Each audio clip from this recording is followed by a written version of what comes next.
Journaliste préféré des Français, le Martiniquais Harry Roselmack est l'un des personnages les plus emblématiques du paysage audiovisuel français. Présentateur du JT de 20h de TF1, il reste le premier noir à présenter un journal télévisé à heure de grande écoute en France et en Europe. Très sollicité pour le symbole noir qu'il représente, il sélectionne avec minutie les opérations auxquelles il adosse son image. Il a accepté en 2017 d'être le parrain des Lumina, la grande cérémonie de récompense. Très attaché à son île et à la jeunesse de son pays, il n'a pas hésité une seconde et a reçu dans les locaux de 7 à 8 l'équipe qui organise cette manifestation. Qui est Harry Roselmack? Comment était-il à 20 ans? Pourquoi soutient-il cette opération? C'est le portrait de la semaine. J'utilise ma notoriété avec parcimonie. Je fais attention aux choix que je fais, je ne me disperse pas parce que je considère que la notoriété, moi, c'est une conséquence de mon parcours et c'est ni quelque chose que j'ai recherché.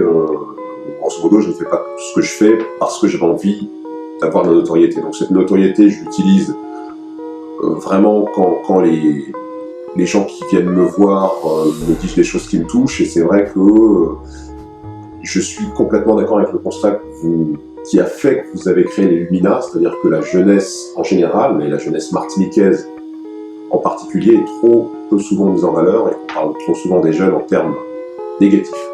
Donc moi, de participer à une opération qui vise un peu à mettre en lumière de beaux parcours, de belles initiatives, de belles énergies, et ça touche en plus la Martinique, qui me touche aussi évidemment, c'est quelque chose qui me parlait. C'est pour ça que j'ai accepté avec plaisir d'être le parrain. Et puis en plus, les profils des jeunes qui ont lancé les Lumina m'intéressaient aussi, parce qu'on voit que ce sont des jeunes qui ont envie, qui ont la niaque, qui ont envie de mettre en valeur leur territoire et la jeunesse de ce territoire. J'ai envie de leur dire de continuer ce qu'ils font déjà, de continuer à s'organiser. Je sais que c'est pas très simple, je sais que c'est pas toujours facile d'être considéré comme un interlocuteur valable quand on est jeune, quand on crée. Et donc aujourd'hui qu'ils ont le soutien d'un certain nombre d'institutions, d'un certain nombre d'entreprises, d'un certain nombre de médias, il faut qu'ils aient conscience que c'est une responsabilité et qu'il faut qu'ils fassent les choses le plus sérieusement possible, ce dont je ne peux pas, donc continuer comme ça. Moi, mon objectif, ça a toujours été de m'accomplir.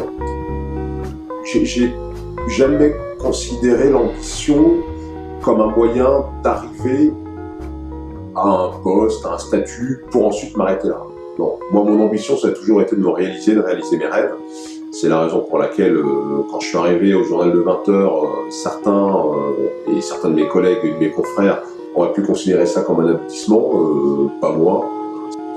C'est pas parce qu'on arrive à un poste qui est convoité par d'autres que c'est forcément ce que soi-même on attend de ce métier. Moi, c'est pas tout ce que j'en attendais, c'est une partie de ce que j'en attendais, donc je l'ai fait avec plaisir, mais je suis parti vers d'autres choses. Demain, pour l'information, vous retrouverez Jacques Legros, que j'embrasse. À 20h, Claire Chazal, que j'embrasse. Lundi, le retour de Laurence Ferrari, que j'embrasse aussi. J'embrasse d'ailleurs toute la rédaction et toutes les équipes techniques qui font un travail formidable. Merci à tous de votre fidélité. À dimanche soir pour 7 à 8.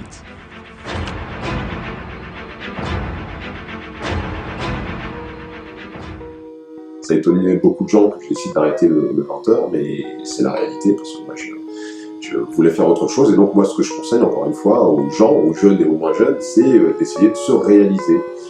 Nous sommes conscients que la Martinique, et notamment sa jeunesse, regorge de talent, de savoir-faire. Donc, n'hésitez pas. La plus belle ambition qui soit, c'est d'être heureux dans ce qu'on fait et de se concrétiser à travers son activité. Donc voilà le meilleur conseil que tu peux donner, voilà comment j'étais quand j'étais jeune et voilà ce que je continue à faire aujourd'hui. Alors on a tous en tête certains de nos illustres aînés qui ont déjà écrit notre histoire. Maintenant c'est à vous de l'écrire.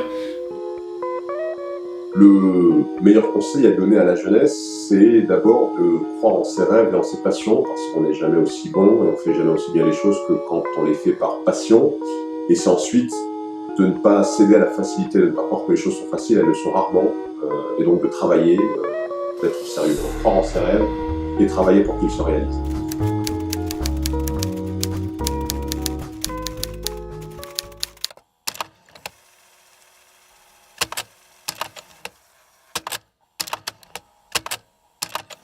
Une enfance des jeunes, des petits, des grands, des ados, à qui pendant un temps, les aînés ont souvent tourné le dos. Réconciliation intergénérationnelle, quand on comprend qu'avancer ensemble, c'est déjà plus rationnel. Que les langues sales qui divisent partent à la poubelle, qu'ainsi le monde soit plus beau, que mon île soit plus belle. Main dans la main, peau douce contre paume dure, mêlée celle abîmée par le temps et la vierge pure.